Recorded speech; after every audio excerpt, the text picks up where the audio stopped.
ಸುಕೃತ ಜ್ಯೋತಿಷ್ಯ ಕೇಂದ್ರದ ಚಾನಲ್ ವೀಕ್ಷಣೆ ಮಾಡ್ತಿರೋ ಎಲ್ರಿಗೂ ನಮಸ್ತೆ.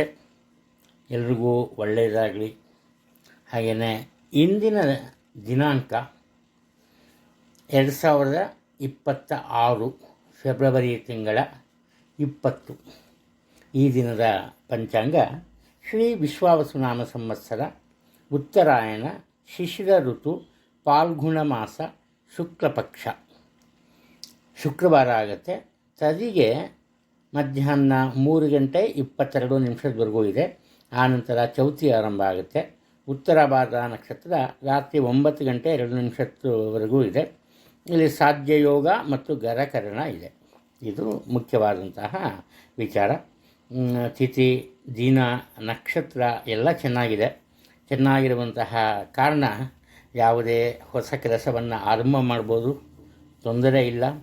ಹಾಗೆಯೇ ಈಗಾಗಲೇ ಆರಂಭ ಮಾಡಿರೋ ಕೆಲಸ ಕಾರ್ಯದಲ್ಲಿ ಸಹ ಉತ್ತಮ ಫಲಿತಾಂಶಗಳನ್ನು ಶೀಘ್ರಗತಿಯಲ್ಲೇ ಪಡೆಯೋದಕ್ಕೆ ಸಾಧ್ಯ ಆಗುತ್ತೆ.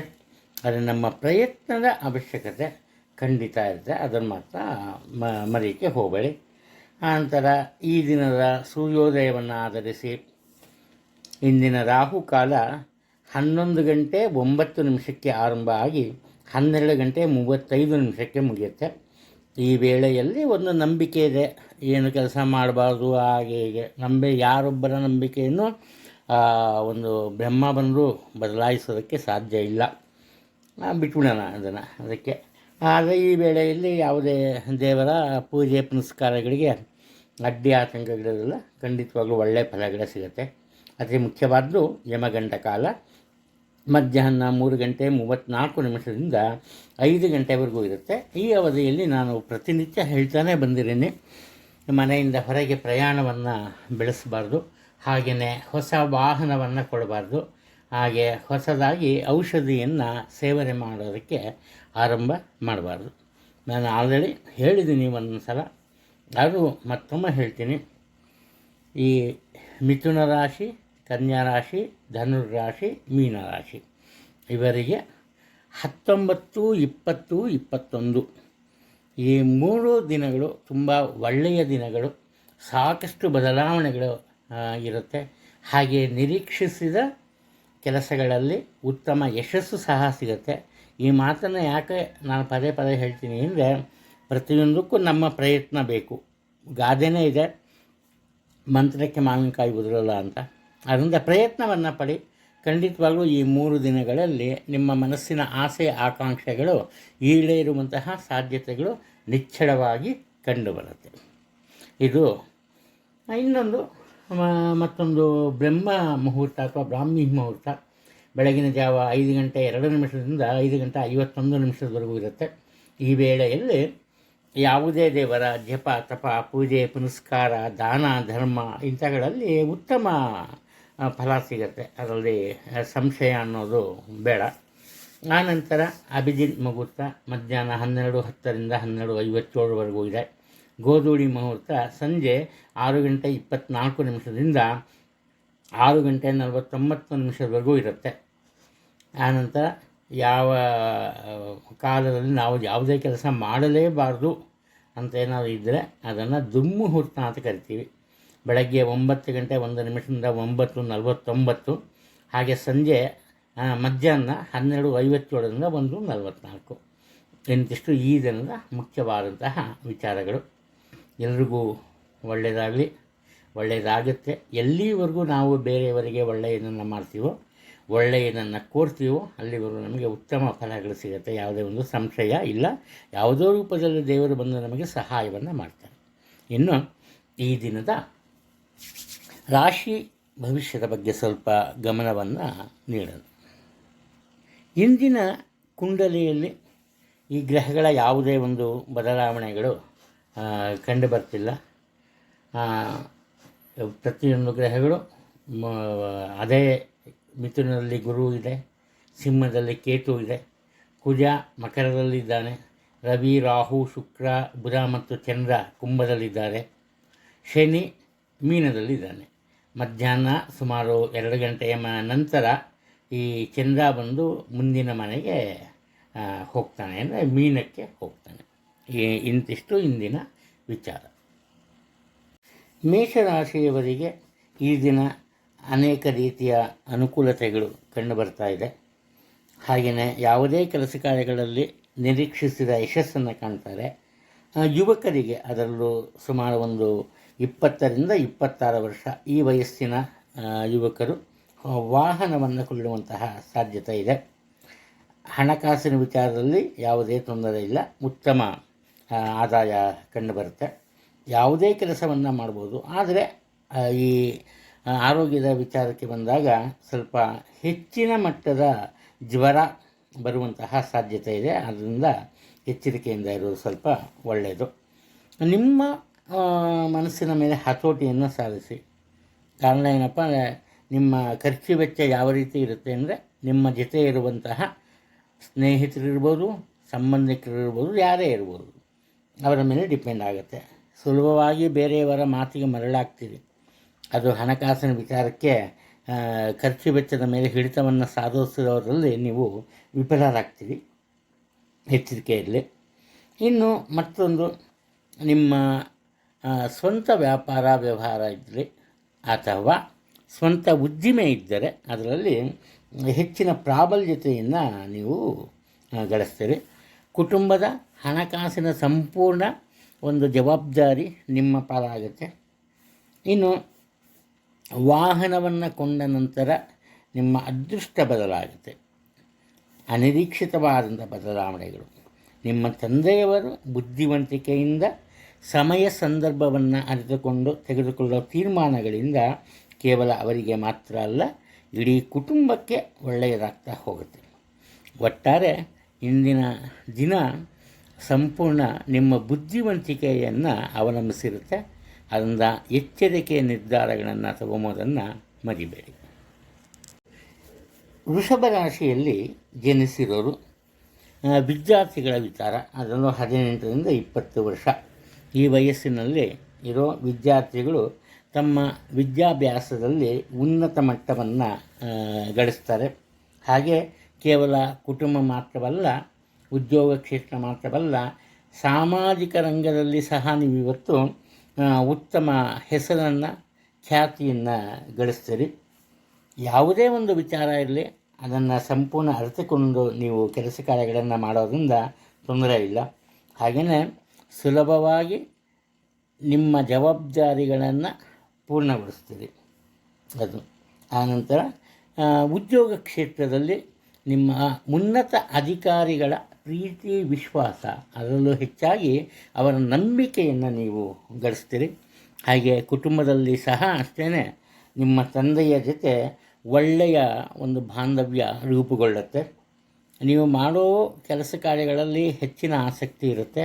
ಈ ಕಾರಣದಿಂದ ಸಾಧ್ಯವಾದಷ್ಟು ಉತ್ತಮ ಕೆಲಸ ಕಾರ್ಯಗಳನ್ನು, ಅಂದರೆ ನಿಮ್ಮ ಮನಸ್ಸು ಯಾವ ರೀತಿ ಇರುತ್ತೆ ಅಂದರೆ, ಕೆಲಸ ಮಾಡಿದ ಮೇಲೆ ಅದನ್ನು ನಿಮಗೆ ಅನುಕೂಲ ಬೇಕು ಅಂತಹ ಕೆಲಸ ಕಾರ್ಯಗಳನ್ನು ಮಾತ್ರ ನೀವು ಆಯ್ಕೆ ಮಾಡ್ಕೋತೀರಿ. ಅದೊಂದು ವಿಶೇಷತೆ ಇದೆ. ಇನ್ನು ಯಾವುದೇ ಒಂದು ವಿಚಾರಕ್ಕೂ ಭಯಪಡಲ್ಲ. ತಪ್ಪಿದ್ದರೆ ನೀವು ಅದನ್ನು ತಿರಸ್ಕರಿಸ್ತೀರಿ, ಖಂಡಿಸ್ತೀರಿ. ಅವರು ಯಾರೇ ಆಗಿರಲಿ, ಕುಟುಂಬದಲ್ಲಿ ಹಿರಿಯರಾಗಿರಲಿ, ಉದ್ಯೋಗ ಕ್ಷೇತ್ರದಲ್ಲಿ ನಿಮ್ಮ ಹಿರಿಯ ಅಧಿಕಾರಿಗಳಿರಲಿ, ಯಾರನ್ನೂ ಕೇರ್ ಮಾಡಲ್ಲ. ಅದು ಉದ್ಯೋಗ ಕ್ಷೇತ್ರದಲ್ಲಿ ಸಹ ನಿಮಗೆ ಉತ್ತಮ ಸ್ಥಾನಮಾನ ಸಿಗುತ್ತೆ. ನಿಮ್ಮ ಸ್ವಂತ ವ್ಯಾಪಾರ ವ್ಯವಹಾರಗಳಲ್ಲಿ ಅಥವಾ ಸ್ವಂತ ಉದ್ದಿಮೆಯಲ್ಲಿ ವಿಶೇಷವಾದಂತಹ ಲಾಭ ಗಳಿಸ್ಕೋತೀರಿ. ಹಾಗೆ ಮನೆತನಕ್ಕೆ ಸಂಬಂಧಪಟ್ಟಂತಹ ಹಳೆಯ ಮನೆಯನ್ನು ವಿಸ್ತರಿಸುವಂತಹ ಸಾಹಸಕ್ಕೆ ಕೈ ಹಾಕಿ ಅದರಲ್ಲೂ ಯಶಸ್ಸನ್ನು ಕಾಣ್ತೀರಿ. ಮಿಥುನ ರಾಶಿಯಲ್ಲಿ ಜನಿಸಿರೋರು ನಿಮಗೆ ವಿಶೇಷವಾಗಿ ನಿಮ್ಮ ತಂದೆಯ ಮೇಲೆ ಮತ್ತು ಕುಟುಂಬದ ಹಿರಿಯ ಪುರುಷ ಸದಸ್ಯರ ಮೇಲೆ ಹೆಚ್ಚಿನ ಅಭಿಮಾನ ಇರುತ್ತೆ. ಹಾಗೆ ಹೆಚ್ಚಿನ ಗೌರವ ಇರುತ್ತೆ. ಒಳ್ಳೆಯ ಕೆಲಸಗಳನ್ನು ಆಯ್ಕೆ ಮಾಡ್ತೀರಿ. ಮನದಲ್ಲಿ ಧಾರ್ಮಿಕ ಮನೋಭಾವನೆ ಮನೆ ಮಾಡಿರುತ್ತೆ. ಕುಟುಂಬದಲ್ಲಿ ನಡೆಯಬೇಕಾದಂತಹ ಮಂಗಳ ಕಾರ್ಯಗಳ ಸಂಪೂರ್ಣ ಜವಾಬ್ದಾರಿಯನ್ನು ನೀವು ತೆಗೆದುಕೊಂಡು ಅದನ್ನು ಯಶಸ್ವಿಯಾಗಿ ನಿರ್ವಹಿಸ್ತೀರಿ. ಆದರೆ ನಿಮ್ಮ ಕೆಲಸ ಕಾರ್ಯಗಳಲ್ಲಿ ಬರೋ ಒಂದು ಆ ಫಲಿತಾಂಶ ಏನಾಗುತ್ತೆ, ಅಲ್ಪ ಮಟ್ಟದಲ್ಲಿ ಇರುತ್ತೆ.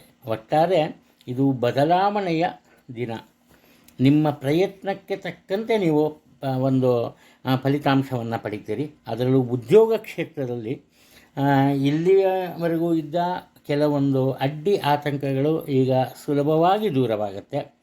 ಆದ್ದರಿಂದ ಮೊದಲು ನಿಮ್ಮ ಮಾತಿನ ಮೇಲೆ ಹತೋಟಿಯನ್ನು ಸಾಧಿಸ್ಕೊಳ್ಳಿ. ಕಾರಣ ಏನಪ್ಪ ಅಂದರೆ, ಮಾತಿನಿಂದ ಮಾತ್ರ ನೀವು ನಿಮ್ಮ ಈ ಕೆಲಸ ಕಾರ್ಯಗಳಲ್ಲಿ ಯಶಸ್ಸನ್ನು ಗಳಿಸೋದಕ್ಕೆ ಸಾಧ್ಯವಾಗುತ್ತೆ. ಅದು ಕಂಡು ಬರ್ತಿದೆ ಈ ದಿನ. ನಿಮ್ಮ ತಂದೆಯವರ ಆರೋಗ್ಯದಲ್ಲಿ ಉತ್ತಮ ಪ್ರಗತಿ ಕಂಡು ಬರುತ್ತೆ. ಹಣಕಾಸಿನ ವಿಚಾರದಲ್ಲಿ ಯೋಚನೆ ಮಾಡಬೇಡಿ, ಅನಿರೀಕ್ಷಿತ ಧನಲಾಭ ಇದೆ. ಹಾಗೆಯೇ ಬರೀ ಈ ಆಡಂಬರದ ಜೀವನವನ್ನು ಇಷ್ಟಪಡಲ್ಲ, ಹಾಗೆ ಅತಿಯಾದ ಧಾರ್ಮಿಕತೆಯನ್ನು ಇಷ್ಟಪಡಲ್ಲ. ಸ್ವಲ್ಪ ಜ್ಞಾನ, ಯೋಗ ಇಂಥ ವಿಚಾರದಲ್ಲಿ ಹೆಚ್ಚಿನ ಆಸಕ್ತಿ ತೋರಿಸ್ತೀರಿ. ನಿಮ್ಮ ಧಾರ್ಮಿಕ ಗುರುಗಳನ್ನು ಭೇಟಿ ಮಾಡ್ತೀರಿ, ಅವರ ಆಶೀರ್ವಾದವನ್ನು ಸಹ ಪಡಿತೀರಿ. ನಿಮ್ಮ ತಂದೆಯವರ ಆರೋಗ್ಯದಲ್ಲಿ ಸ್ವಲ್ಪ ತೊಂದರೆ ಕಂಡು ಬರ್ತಾ ಇದೆ. ಅವರ ಬಗ್ಗೆ ಹೆಚ್ಚಿನ ಗಮನವನ್ನು ಕೊಡೋದು ಒಳ್ಳೆಯದು. ನಿಮ್ಮ ಆರೋಗ್ಯದಲ್ಲಿ ಯಾವುದೇ ತೊಂದರೆ ಇಲ್ಲ, ಉತ್ತಮ ಆರೋಗ್ಯವನ್ನು ನೀವು ಸವಿತೀರಿ. ಕಟಕ ರಾಶಿಯಲ್ಲಿ ಜನಿಸಿರೋರು ಮಕ್ಕಳ ಬಗ್ಗೆ ಸ್ವಲ್ಪ ಎಚ್ಚರಿಕೆಯನ್ನು, ಅದರಲ್ಲೂ ಗಂಡು ಮಕ್ಕಳ ಆರೋಗ್ಯದ ಬಗ್ಗೆ ಎಚ್ಚರಿಕೆಯನ್ನು ಕೊಡಬೇಕು. ಹಾಗೆ ನಿಮಗೆ ಕಣ್ಣಿನ ತೊಂದರೆ ಇರುವ ಸಾಧ್ಯತೆ ಇದೆ. ಸುಮಾರು 10 ವರ್ಷದ ಮಕ್ಕಳಾಗಿದ್ದಲ್ಲಿ ತಲೆಗೆ ಪೆಟ್ಟಾಗುವಂತಹ ಸಾಧ್ಯತೆಗಳಿವೆ. ಎಚ್ಚರಿಕೆಯಿಂದ ಇರೋದು ಒಳ್ಳೆಯದು. ಯಾವುದೇ ಒಂದು ಅಡ್ಡಿ ಆತಂಕ ಅಥವಾ ತೊಂದರೆಗಳು, ಸಮಸ್ಯೆಗಳು ಜೀವನದಲ್ಲಿ ಎದುರಾದರೂ ಕೂಡ ತಕ್ಷಣ ಉತ್ತಮ ಪರಿಹಾರ ಸಹ ಸಿಗುತ್ತೆ, ತೊಂದರೆ ಇಲ್ಲ. ಹಣಕಾಸಿನ ವಿಚಾರಕ್ಕೆ ಬಂದಾಗ ಮಾತ್ರ ನಿಮ್ಮ ನಿರೀಕ್ಷೆ ದೊಡ್ಡ ಮಟ್ಟದಲ್ಲಿರುತ್ತೆ, ನಿಮ್ಮ ಪ್ರಯತ್ನವೂ ಉತ್ತಮವಾಗಿರುತ್ತೆ. ಆದರೆ ಅದೇನೇ ಆದರೂ ಕೂಡ ನಿಮಗೆ ಹಣಕಾಸಿನ ವಿಚಾರದಲ್ಲಿ ಮಧ್ಯಮಗತಿಯ ಪ್ರಗತಿ ಅಂತ ಕಂಡುಬರುತ್ತೆ. ಇನ್ನು ಸಾಕು ಪ್ರಾಣಿಗಳ ಬಗ್ಗೆ ವಿಶೇಷವಾದಂತಹ ಈ ಮಮತೆಯನ್ನು ತೋರಿಸ್ತೀರಿ, ಕರುಣೆಯನ್ನು ತೋರಿಸ್ತೀರಿ. ಇದು ನಿಮ್ಮ ಆರೋಗ್ಯವನ್ನು ಕಾಪಾಡಿಕೊಳ್ಳೋಸ್ಕರ ಏನು ಮಾಡ್ತೀರಿ, ಆತ್ಮೀಯರ ಒಂದು ಸಲಹೆಯಂತೆ ಯೋಗ, ಪ್ರಾಣಾಯಾಮ ಇಂತಹ ದೈಹಿಕ ವ್ಯಾಯಾಮವನ್ನು ಅವಲಂಬಿಸ್ತೀರಿ. ಆಹಾರ ಸೇವನೆಯ ಬಗ್ಗೆ ಹೆಚ್ಚಿನ ಗಮನವನ್ನು ಇಡ್ತೀರಿ. ಬಂಧು ಬಳಗದಿಂದ ದೂರ ಇರ್ತೀರಿ. ಯಾವಾಗ ಬಂಧು ಬಳಗದಿಂದ ದೂರ ಇರ್ತೀರಿ, ನಿಮ್ಮ ಬಗ್ಗೆ ಕೆಲವರಿಗೆ ಬೇಸರ ಸಹ ಉಂಟಾಗುವಂತಹ ಸಾಧ್ಯತೆಗಳಿವೆ. ನಿಮ್ಮದೇ ಆದ ಕೆಲಸ ಕಾರ್ಯಗಳಲ್ಲಿ ಮಾತ್ರ ಹೆಚ್ಚಿನ ಆಸಕ್ತಿ ತೋರಿಸ್ತೀರಿ. ಅದರಲ್ಲಿ ಉತ್ತಮ ಯಶಸ್ಸನ್ನು ಸಹ ನೀವು ಕಾಣ್ತೀರಿ, ಅದರಲ್ಲಿ ತೊಂದರೆ ಇಲ್ಲ. ನಿಮ್ಮ ಆರೋಗ್ಯದ ಬಗ್ಗೆ ಯೋಚನೆ ಬೇಡ. ಸಣ್ಣ ಪುಟ್ಟ ಏರುಪೇರು ಕಂಡು ಬಂದರೂ ಉತ್ತಮ ಆರೋಗ್ಯ ಇರುತ್ತೆ. ನಿಮ್ಮ ತಂದೆ ಉದ್ಯೋಗಸ್ಥರಾಗಿದ್ದಲ್ಲಿ ಉದ್ಯೋಗ ಸ್ಥಳದಲ್ಲಿ ಸ್ವಲ್ಪ ಕಷ್ಟ ನಷ್ಟಗಳು ಉಂಟಾಗುತ್ತೆ, ಎಚ್ಚರಿಕೆಯಿಂದ ಇರೋದಕ್ಕೆ ಹೇಳಿ. ಭೂ ವ್ಯವಹಾರದಲ್ಲಿ ನಿರೀಕ್ಷಿಸಿದ ಲಾಭವನ್ನು ಗಳಿಸ್ತೀರಿ. ಸಿಂಹರಾಶಿಯವರು ತುಂಬ ಕಷ್ಟಪಟ್ಟು ಜೀವನದಲ್ಲಿ ಅತಿ ಮುಖ್ಯವಾದಂತಹ ಕೆಲಸವನ್ನು ಆರಂಭ ಮಾಡ್ತೀರಿ, ಅದರಲ್ಲಿ ಯಶಸ್ಸನ್ನು ಕಾಣ್ತೀರಿ. ನಿಮ್ಮ ವಿವಾಹ ನಿಶ್ಚಯವಾಗಿದ್ದಲ್ಲಿ ಅದು ಅನಿರೀಕ್ಷಿತವಾಗಿ ಅನಿವಾರ್ಯ ಕಾರಣಗಳಿಂದ ಕೆಲ ದಿನ ಮುಂದೆ ಹೋಗುವಂತಹ ಸಾಧ್ಯತೆ ಇದೆ. ಸ್ತ್ರೀಯರ ನಡುವೆ, ಮಹಿಳೆಯರ ನಡುವೆ ಉತ್ತಮ ಬಾಂಧವ್ಯ ಇರಲ್ಲ. ಅದು ಕುಟುಂಬದಲ್ಲೇ ಆಗಲಿ ಅಥವಾ ಈ ಉದ್ಯೋಗ ಕ್ಷೇತ್ರದಲ್ಲಿ ಆಗಲಿ. ಕಾರಣ ಏನಪ್ಪ ಅಂದರೆ, ಒಬ್ಬರ ಮನಸ್ಸನ್ನು ನೋಯಿಸುವಂತಹ ಘಟನೆ ಮತ್ತೊಬ್ಬರಿಂದ ನಡೆಯುತ್ತೆ. ಅದಕ್ಕಿಂತಲೂ ಹೆಚ್ಚಾಗಿ ಚೆನ್ನಾಗಿರೋ ಒಂದು ಸಂಬಂಧನ, ಪ್ರೀತಿ, ವಿಶ್ವಾಸ, ಸ್ನೇಹವನ್ನು ಹಾಳು ಮಾಡೋದಕ್ಕೆ ಬೇಯೋರು ದೂರನ್ನು ಹೇಳೋದು, ವದಂತಿಯನ್ನು ಹಬ್ಬಿಸೋದು ಮಾಡ್ತಾರೆ, ಅದನ್ನು ನಂಬಿಬಿಡ್ತಾರೆ. ಅದರಿಂದ ಎಚ್ಚರಿಕೆಯಿಂದ ಇದ್ದರೆ ಯಾವುದೇ ಒಂದು ತೊಂದರೆ ಇರಲ್ಲ. ನೀವು ನಿಮ್ಮ ಮನೆಯ ಜನರನ್ನು ಮರಿತೀರಿ, ಬೇರೆಯವರನ್ನು ಚೆನ್ನಾಗಿ ಹೊಗಳ್ತೀರಿ. ಈ ಕಾರಣದಿಂದ ಅವರ ಮನಸ್ಸಿಗೆ ಸ್ವಲ್ಪ ಬೇಸರ ಉಂಟಾಗುವಂತಹ ಸಾಧ್ಯತೆಗಳು ಕಂಡು ಬರ್ತಾ ಇದೆ. ಅದನ್ನು ಎಚ್ಚರಿಕೆಯಿಂದ ಇರಿ, ಒಳ್ಳೆಯದು. ಎಷ್ಟೇ ಕಷ್ಟಪಟ್ಟರೂ ಕೂಡ, ಎಷ್ಟೇ ಪ್ರಯತ್ನ ಪಟ್ಟರೂ ಕೂಡ ಸಮಯಕ್ಕೆ ತಕ್ಕಂತೆ ಆಹಾರ ಸೇವನೆ ಮಾಡೋದಕ್ಕೆ ಸಾಧ್ಯ ಆಗಲ್ಲ. ಇನ್ನು ಹೊರಗಡೆ ಅಂದರೆ ಹೋಟೆಲ್ಲು ಅಥವಾ ಬೇರೆ ಕಡೆ ಆಹಾರ ಸೇವನೆ ಮಾಡ್ತೀರಿ, ಅದರಿಂದ ನಿಮಗೆ ಈ ಹೊಟ್ಟೆಗೆ ಸಂಬಂಧಪಟ್ಟಂತಹ ಅಥವಾ ಜೀರ್ಣಾಂಗಕ್ಕೆ ಸಂಬಂಧಪಟ್ಟಂತಹ ದೋಷ ಉಂಟಾಗುತ್ತೆ. ಅದರಿಂದ ಎಚ್ಚರಿಕೆಯಿಂದ ಇರುವುದು ತುಂಬ ಒಳ್ಳೆಯದು. ನಿಮ್ಮ ಪತ್ನಿಯನ್ನು ಅಥವಾ ನಿಮ್ಮ ಪತಿಯನ್ನು ಹೆಚ್ಚಾಗಿ ಇಷ್ಟಪಡ್ತೀರಿ, ಅವರ ಕಷ್ಟ ನಷ್ಟಗಳಿಗೆ ಸ್ಪಂದಿಸ್ತೀರಿ. ಇದರಿಂದ ದಾಂಪತ್ಯ ಜೀವನ ಸುಖ ಶಾಂತಿಯಿಂದ ಕೂಡಿರುತ್ತೆ, ತೊಂದರೆ ಇಲ್ಲ. ನಿಮ್ಮ ತಂದೆಗೆ ಆಶ್ಚರ್ಯಕರ ರೀತಿಯಲ್ಲಿ ನಂಬಲು ಅನರ್ಹವಾದ ಮೂಲದಿಂದ ಹಣದ ಸಹಾಯ ದೊರೆಯುತ್ತೆ. ಕನ್ಯಾ ರಾಶಿಯಲ್ಲಿ ಜನಿಸಿರೋರು, ನಿಮಗೆ ಈ ಸ್ನೇಹಿತರು ಅಥವಾ ಈ ಸಂಬಂಧಿಕರು ತುಂಬ ಕಮ್ಮಿ. ಒಂದು ವೇಳೆ ನಿಮ್ಮ ಸಂಬಂಧಿಕರು ಅಥವಾ ಬಂಧು ಬಳಗದವರು ನಿಮ್ಮನ್ನು ಮಾತಾಡಿಸ್ಬೇಕು, ನಿಮ್ಮ ಜೊತೆ ಸ್ನೇಹ ಬೆಳೆಸಬೇಕು ಅಂತ ಬಂದರೂ ಕೂಡ ಅವರಿಂದ ದೂರ ಉಳಿಯೋದಕ್ಕೆ ಇಷ್ಟಪಡ್ತೀರಿ. ಅಂದರೆ ಒಂದು ರೀತಿ ಈ ದಿನ ಏಕಾಂಗಿತನವನ್ನು ಇಷ್ಟಪಡ್ತೀರಿ. ಹಾಗೆಯೇ ಈ ಒಂದು ಕಾರಣದಿಂದ ನಿಮ್ಮ ವಿರೋಧಿಗಳು ಸಹ ಹೆಚ್ಚುತ್ತಾರೆ. ಅದೇನೇ ಆದರೂ ಕೂಡ ನಿಮಗೆ ಈ ದಿನ ಒಳ್ಳೆಯ ಬದಲಾವಣೆ ಉಂಟಾಗುತ್ತೆ. ನಿಮ್ಮ ಜೀವನದ ಉತ್ತಮ ಬದಲಾವಣೆಗಳಿಗೆ ಎರಡೂ ಕಾರಣ. ಒಂದು, ನೀವು ಮಾಡುವಂತಹ ಕೆಲಸ ಕಾರ್ಯಗಳು ಸಣ್ಣ ಪ್ರಮಾಣದ ಕೆಲಸವಾದರೂ ಕೂಡ ಹೆಚ್ಚಿನ ಆಸಕ್ತಿಯಿಂದ ಮುತುವರ್ಜಿನೆಯಿಂದ ಮಾಡ್ತೀರಿ. ಅದರಿಂದ ನಿಮ್ಮ ನಿರೀಕ್ಷೆಗೂ ಮೀರಿದಂತಹ ಯಶಸ್ಸನ್ನು ಮತ್ತು ಲಾಭವನ್ನು ಗಳಿಸ್ತೀರಿ. ಹಾಗೆಯೇ ಒಮ್ಮೆ ನಿಮ್ಮ ಮನಸ್ಸನ್ನು ಗೆದ್ದರೆ ಆ ವ್ಯಕ್ತಿಯಿಂದ ದೂರ ಆಗಲ್ಲ. ಅದರಿಂದ ನಿಮ್ಮ ಆತ್ಮೀಯ ಸ್ನೇಹಿತರು, ನಿಮ್ಮ ಕುಟುಂಬದ ಸದಸ್ಯರು, ಇವರ ಒಂದು ಸಹಾಯ ಸಹಕಾರ ನಿಮಗೆ ಸಿಗುತ್ತೆ. ಇದರಿಂದ ನಿಮ್ಮ ಉದ್ಯೋಗದಲ್ಲಿ ಸಾಕಷ್ಟು ಬದಲಾವಣೆ ಆಗುತ್ತೆ. ಹಾಗೆ ನಿಮಗೆ ಒಂದು ರೀತಿ ಮಾನಸಿಕ ನೆಮ್ಮದಿ ಕಂಡು ಬರುತ್ತೆ. ಇನ್ನು 25ನೇ ವರ್ಷದಿಂದ 30 ವರ್ಷದ ವಯಸ್ಸಿನ ಜನರಿಗೆ ಸ್ವಲ್ಪ ಕಣ್ಣಿನ ತೊಂದರೆ ಉಂಟಾಗುತ್ತೆ. ಎಚ್ಚರಿಕೆಯಿಂದ ಇರೋದು ಒಳ್ಳೆಯದು. ಸಾಕು ಪ್ರಾಣಿಗಳಿಂದ ಚೂರು ದೂರ ಇರಿ. ಯಾಕೆಂದರೆ ನೀವು ಸಾಕಿದ ನಾಯಿ ನಿಮ್ಮನ್ನೇ ಕಚ್ಚಬಾರ್ದು ಅಂತೇನಿರಲ್ಲ. ಯಾಕೆಂದರೆ ನಾಯಿ ಗೊತ್ತಾಗಲ್ಲ ಅವೆಲ್ಲ. ಇದಕ್ಕೆ ಕಾರಣ ನೀವೇ ಆಗ್ತೀರಿ. ನೋಡಿದ್ರೆ ಅದು ಬಾಲ ತುಳಿಯೋದು ಇಲ್ಲ ಅದಕ್ಕೆ ತೊಂದರೆ ಕೊಡೋದು ಏನೋ ಮಾಡ್ತೀರಿ. ಅದನ್ನು ಎಚ್ಚರಿಕೆ ಇರಬೇಕು. ಉಷ್ಣದ ತೊಂದರೆ ಕಂಡು ಬರುತ್ತೆ. ಅದು ನಿಮ್ಮ ತಂದೆಯವರಿಗೆ ಸ್ವಲ್ಪ ಆರೋಗ್ಯದ ಸಮಸ್ಯೆ ಉಂಟಾಗುತ್ತೆ. ಅದರಲ್ಲೂ ಹೆಚ್ಚಾಗಿ ಮೊಣಕಾಲು ನೋವು, ಮೊಣಕೈ ನೋವು, ಪಾದಗಳಲ್ಲಿ ನೋವು, ಇಂತಹ ಅನುಭವ ಅವರನ್ನು ಕಾಡುತ್ತೆ. ತುಲಾ ರಾಶಿಯವರು, ಇವರಿಗೆ ಒಂದು ರೀತಿಯ ಅದೃಷ್ಟ ಇದೆ. ಅದರಲ್ಲೂ ಸಹ ಹಣಕಾಸಿನ ವಿಚಾರದಲ್ಲಿ ಇವರಿಗೆ ನಿರೀಕ್ಷೆಗೂ ಮೀರಿದಂತಹ ಹಣದ ಸಹಾಯ ಸಿಗುತ್ತೆ ಅಥವಾ ಆದಾಯ ಇರುತ್ತೆ. ಆದರೆ ಇವರೊಂದು ತಪ್ಪನ್ನು ಮಾಡ್ತಾರೆ. ಆ ತಪ್ಪಿನಿಂದಾಗಿ ಗಳಿಸಿದ ಹಣವನ್ನು ಕಳ್ಕೋಬೇಕಾಗತ್ತೆ. ಅಂದರೆ ಯಾರೋ ಕದ್ಕೊಂಡು ಹೋಗ್ಬಿಡ್ತಾರೆ, ಎಲ್ಲ ಖರ್ಚು ವೆಚ್ಚಗಳು ಉಂಟಾಗುತ್ತೆ. ಉದಾಹರಣೆಗೆ ಬೇರೆಯವರು ಮಾಡಿರೋ ಸಾಲಕ್ಕೆ ಅವರು ಶೂರಿಟಿ ಹಾಕಿರ್ಬೋದು. ಅನಿವಾರ್ಯವಾಗಿ ಅವರು ಕೊಡಬೇಕಿರೋ ಹಣವನ್ನು ಇವರು ಕೊಡಬೇಕಾಗಿ ಬರ್ಬೋದು. ಈ ಥರ ಒಟ್ಟಿನಲ್ಲಿ ಇಲ್ಲಿ ಹಣಕಾಸಿನ ತೊಂದರೆ ಇವರಿಗೆ ಯಾವ ರೀತಿ ಉಂಟಾಗುತ್ತೆ ಅಂದರೆ ಆತ್ಮೀಯರ ಕಾರಣದಿಂದ ಪ್ರತ್ಯಕ್ಷವಾಗಿ ಅಥವಾ ಪರೋಕ್ಷವಾಗಿ ಉಂಟಾಗುತ್ತೆ. ಅದರಿಂದ ಸ್ವಲ್ಪ ಎಚ್ಚರಿಕೆಯಿಂದ ಇರೋದು ಒಳ್ಳೆಯದು. ಮನಸ್ಸಿಗೆ ಒಂದು ರೀತಿ ಮಾನಸಿಕ ಒತ್ತಡ ಇರುತ್ತೆ.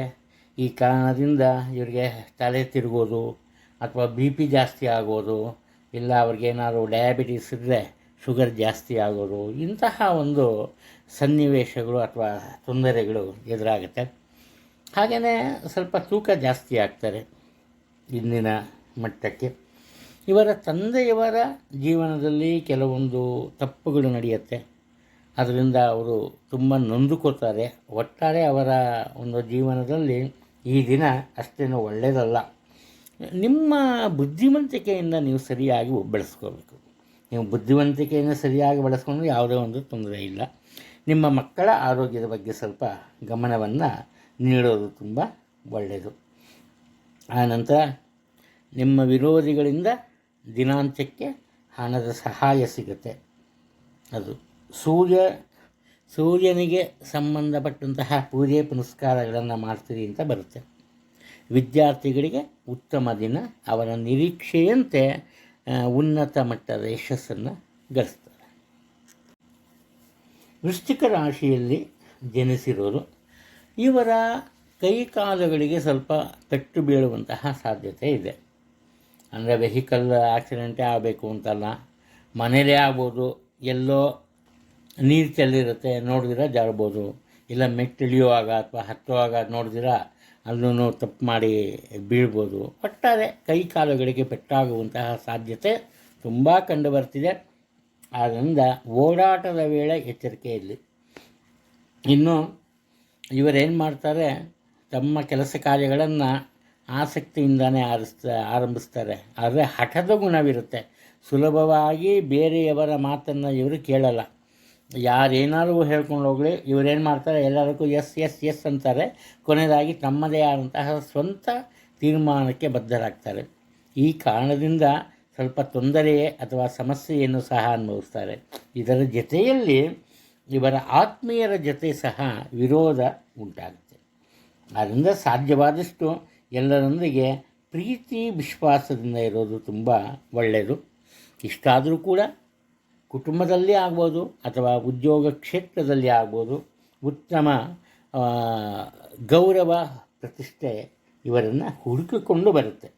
ಅದು ಇನ್ನು ಲೇಖಕರಿಗೆ ಒಂದು ಹೊಸ ರೀತಿಯ ಆಯಾಮ ಅಥವಾ ಹೊಸ ರೀತಿಯ ಅನುಕೂಲತೆಗಳು, ಅವಕಾಶಗಳು ದೊರೆಯುತ್ತೆ. ಅದನ್ನು ಸರಿಯಾದ ರೀತಿಯಲ್ಲಿ ಬಳಸ್ಕೊಂಬೋದು ತುಂಬ ಒಳ್ಳೆಯದು. ಆನಂತರ ಹೊಸ ವಾಹನವಂತ, ದೊಡ್ಡ ವಾಹನವನ್ನು, ಕಾರು ಅಂತಹ ವಾಹನವನ್ನು ಕೊಳ್ಳುವಂತಹ ಸಾಧ್ಯತೆಗಳು ತುಂಬ ಕಂಡುಬರ್ತಿದೆ. ಇರುವ ವಾಹನವನ್ನು ಆತ್ಮೀಯರಿಗೆ ಕಾಣಿಕೆಯಾಗಿ ನೀಡ್ತೀರಿ. ಕೆಲ ದಿನಗಳ ಕಾಲ ಇರುವ ಮನೆಯನ್ನು ಅಂದರೆ ವಾಸಸ್ಥಳವನ್ನು ಬದಲಾಯಿಸುವಂತಹ ಸೂಚನೆಗಳಿವೆ. ಧನುರಾಶಿಯವರು ಈ ದಿನ ತಮ್ಮ ಜೀವನದಲ್ಲಿ ಸುಮಾರು ಮಧ್ಯಾಹ್ನದ ನಂತರ ಅನೇಕ ಉತ್ತಮೋತ್ತಮ ಬದಲಾವಣೆಗಳನ್ನು ಕಾಣ್ತಾರೆ. ಈ ಬದಲಾವಣೆಗಳಿಗೆ ಕಾರಣ ಏನಪ್ಪ ಅಂದರೆ ಇವರಲ್ಲಿರುವ ಅತೀವವಾದಂತಹ ಬುದ್ಧಿಶಕ್ತಿ. ಯಾವ ಕೆಲಸವನ್ನು ಮಾಡಬೇಕು, ಯಾವ ಕೆಲಸವನ್ನು ಮಾಡಬಾರ್ದು ಅನ್ನೋದು ತಿಳಿದಿರುತ್ತೆ, ಅಥವಾ ಅದನ್ನು ಹೇಗೆ ಮಾಡಬೇಕು ಅನ್ನೋದು ತಿಳಿದಿರುತ್ತೆ. ಒಟ್ಟಾರೆ ಇವರಿಗೆ ಒಳ್ಳೆಯ ದಿನ. ಉತ್ತಮ ಬದಲಾವಣೆಗಳು ಉಂಟಾಗುತ್ತೆ. ಅದು ಯಾವ ವಿಚಾರದಲ್ಲಪ್ಪ ಅಂದರೆ, ಮೊದಲನೇದಾಗಿ ಕುಟುಂಬದಲ್ಲಿದ್ದ ವೈಮನಸ್ಸು, ಮನಸ್ತಾಪ, ಭಿನ್ನಾಭಿಪ್ರಾಯ ಎಲ್ಲ ದೂರವಾಗುತ್ತೆ. ಪ್ರತಿಯೊಬ್ಬರು ಇವರ ಮಾತನ್ನು ನಂಬುವಂತಹ ಪ್ರಸಂಗ ಏರ್ಪಡುತ್ತೆ. ಆದ್ದರಿಂದ ಕುಟುಂಬದಲ್ಲಿ ಶಾಂತಿ ನೆಮ್ಮದಿಯಿಂದ ಈ ಜೀವನವನ್ನು ಸಾಗಿಸ್ತಾರೆ. ಇನ್ನು ಹಿರಿಯ ಅಣ್ಣ ಅಥವಾ ಹಿರಿಯ ಅಕ್ಕ ಅಥವಾ ಸೋದರಿ ಅವರಿಗೆ ಆರೋಗ್ಯದಲ್ಲಿ ಸ್ವಲ್ಪ ತೊಂದರೆ ಉಂಟಾಗ್ಬೋದು. ಒಂದು ವೇಳೆ ಅವರು ಉದ್ಯೋಗಸ್ಥರಾಗಿದ್ದಲ್ಲಿ ಮುಖ್ಯವಾಗಿ ಹಿರಿಯ ಅಕ್ಕ ಅಥವಾ ಹಿರಿಯ ಸೋದರಿ, ಒಟ್ಟಾರೆ ತಂಗಿನಲ್ಲಿ ಮೊದಲನೇ ತಂಗಿ ಇರ್ಬೋದು, ಅವರು ಉದ್ಯೋಗಸ್ಥರಾಗಿದ್ದಲ್ಲಿ ಸ್ವಲ್ಪ ಸಮಸ್ಯೆಗಳನ್ನು ಎದುರಿಸ್ತಾರೆ. ಅವರ ದಾಂಪತ್ಯ ಜೀವನದಲ್ಲಿ ಸಹ ಉತ್ತಮ ಬಾಂಧವ್ಯ ಪತಿಯ ಜೊತೆ ಇರೋದಿಲ್ಲ. ಸುಮಾರು ಒಂದು 60ರಿಂದ 65 ವರ್ಷ ಈ ವಯಸ್ಸಿನ ವ್ಯಕ್ತಿಗಳಿಗೆ ತೊಂದರೆ ಆಗುವಂತಹ ಸಾಧ್ಯತೆಗಳಿವೆ.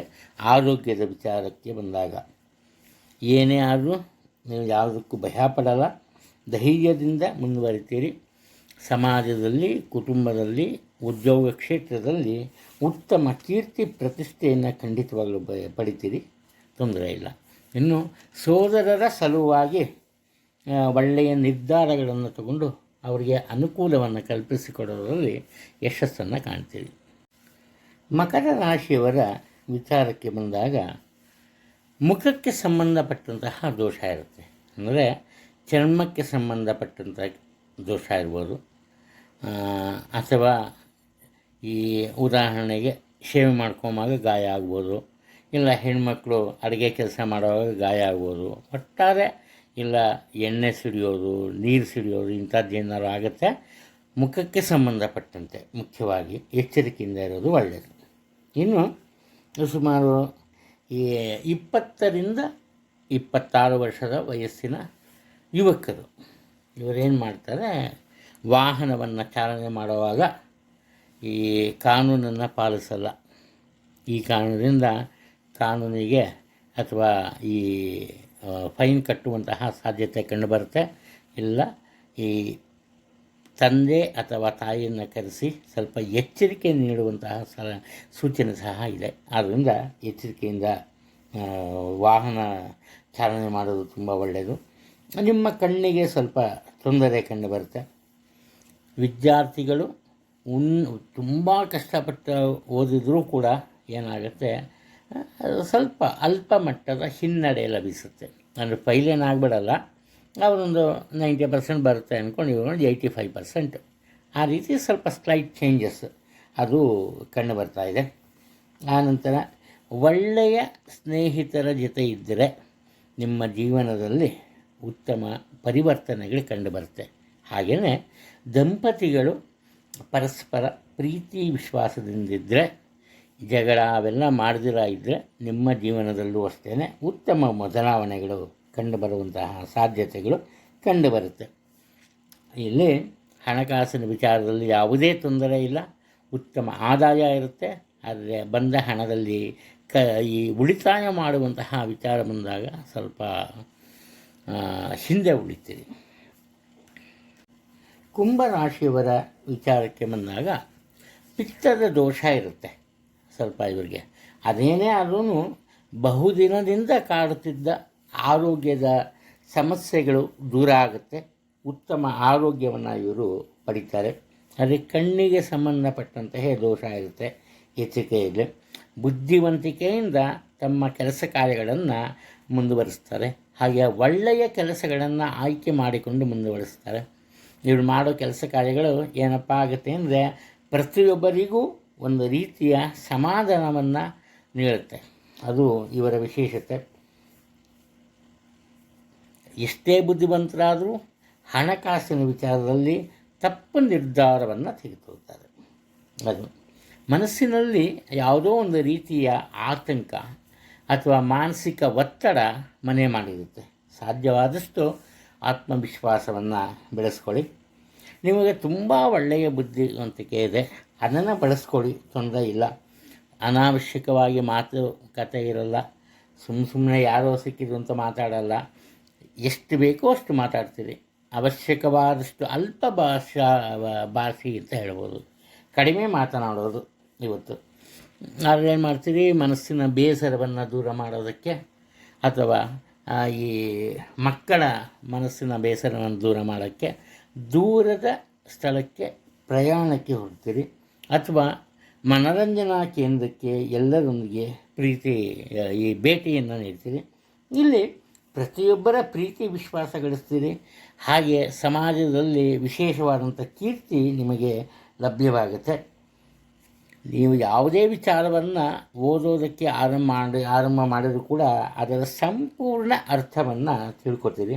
ಯಾವುದೇ ಒಂದು ತೊಂದರೆ ಇಲ್ಲ. ಹೃದಯಕ್ಕೆ ಸಂಬಂಧಪಟ್ಟಂತಹ ದೋಷವುಳ್ಳವರು ಸ್ವಲ್ಪ ಎಚ್ಚರಿಕೆಯಿಂದ ಇರೋದು ಒಳ್ಳೆಯದು. ರಾಶಿ ಚಕ್ರದ ಕೊನೆಯ ರಾಶಿ ಮೀನ. ಈ ಮೀನ ರಾಶಿಯವರು ಸುಮಾರು ಒಂದು 30ರಿಂದ 40 ವರ್ಷ ಇರೋ ವಯೋಮಿತಿಯ ಜನ ಈ ಅನಾರೋಗ್ಯದಿಂದ ಬಳಲ್ತಾರೆ. ಉತ್ತಮ ಆದಾಯ ಇರುತ್ತೆ, ಆದಾಯಕ್ಕೇನು ಕೊರತೆ ಇಲ್ಲ. ಆದರೆ ಏನಾಗುತ್ತೆ, ಬೇಡದ ವಿಚಾರಗಳಿಗೆ ಹಣವನ್ನು ಖರ್ಚು ಮಾಡಬೇಕಾಗಿ ಬರುತ್ತೆ. ಅನಿರೀಕ್ಷಿತ ಖರ್ಚು ವೆಚ್ಚ ಅಲ್ಲ, ಅನಾವಶ್ಯಕವಾದಂತಹ ಖರ್ಚು ವೆಚ್ಚಗಳು ಇರುತ್ತೆ. ಇನ್ನು ಈ ದಂಪತಿಗಳ ನಡುವೆ ಉತ್ತಮ ಬಾಂಧವ್ಯ ಇರಲ್ಲ. ಸಣ್ಣ ಪುಟ್ಟ ವಿಚಾರಗಳಿಗೂ ಕೂಡ ಹೆಚ್ಚಿನ ಮಟ್ಟದಲ್ಲಿ ಈ ಜಗಳ ಕಾಯೋದು ಈ ರೀತಿ ಮಾಡ್ತಾರೆ. ತಮ್ಮ ಮನಸ್ಸಿನ ಭಾವನೆಯಂತೆ ನಡೆದುಕೊಂಡು ಹೋಗುವಂತಹ ವಿಚಾರ ಕಂಡುಬರ್ತಿದೆ. ಆದ್ದರಿಂದ ಯಾರನ್ನು ನಂಬಿಸೋದಕ್ಕೆ ಸಾಧ್ಯ ಇಲ್ಲ, ತೃಪ್ತಿಪಡಿಸೋದಕ್ಕೆ ಸಾಧ್ಯ ಇಲ್ಲ. ಉದ್ಯೋಗದ ನಿಮಿತ್ತ ವಿದೇಶಕ್ಕೆ ತೆರಳುವಂತಹ ಸಾಧ್ಯತೆಗಳಿವೆ. ವಿದ್ಯಾರ್ಥಿಗಳು ಕೂಡ ತಮ್ಮ ವಿದ್ಯಾಭ್ಯಾಸವನ್ನು ದೂರದ ಒಂದು ಕಾಲೇಜಲ್ಲಿ ಅಥವಾ ದೂರದ ಊರಿನಲ್ಲಿ ಪೂರ್ಣಗೊಳಿಸುವಂತಹ ಆಸೆಯನ್ನು ತೋರಿಸ್ತಾರೆ. ಏನು ವಿದೇಶ ಯೋಗ ಇದೆ, ಬೇಸರದಿಂದನೂ ಯಾಕೋ ಒಟ್ಟಿನಲ್ಲಿ ವಿದೇಶಕ್ಕೆ ತೆರಳಬೇಕು ಅಂತ ನೀವು ಮನಸ್ಸು ಮಾಡಿದ್ರೆ ಹೋಗೋದು ಸಾಧ್ಯವಾಗುತ್ತೆ, ತೊಂದರೆ ಏನಿಲ್ಲ. ಇಲ್ಲಿ ಮತ್ತೊಂದು ಸುಖ ಶಾಂತಿ ಸಮೃದ್ಧಿಯಾಗಿ ಇರುತ್ತೆ ಅದು. ಹಾಗೆಯೇ ಈ ಪುರುಷರಿಗೆ ಆರೋಗ್ಯದ ಸಮಸ್ಯೆ ದಿನಾಂತಕ್ಕೆ ಕಂಡುಬರುತ್ತೆ. ಏನಾದರೂ ತೊಂದರೆ ಆಗಿಬಿಡುತ್ತೆ ಅಂತಲ್ಲ, ಒಟ್ಟಿನಲ್ಲಿ ಮನಸ್ಸಿಗೆ ಒಂದು ರೀತಿ ಆ ಕಸಿವಿಸಿ ಇರುತ್ತೆ. ಹಾಗೆ ಮನಸ್ಸಿಗೆ ಆತಂಕ ಸಹ ಇರುತ್ತೆ. ಹಾಗೆ ನಿಮ್ಮ ತಂದೆ ಮತ್ತು ತಾಯಿಯವರಿಗೆ ಸಮಾಜದಲ್ಲಿ ವಿಶೇಷವಾದಂತಹ ಗೌರವದ ಸ್ಥಾನಮಾನ ಲಭಿಸಲಿದೆ.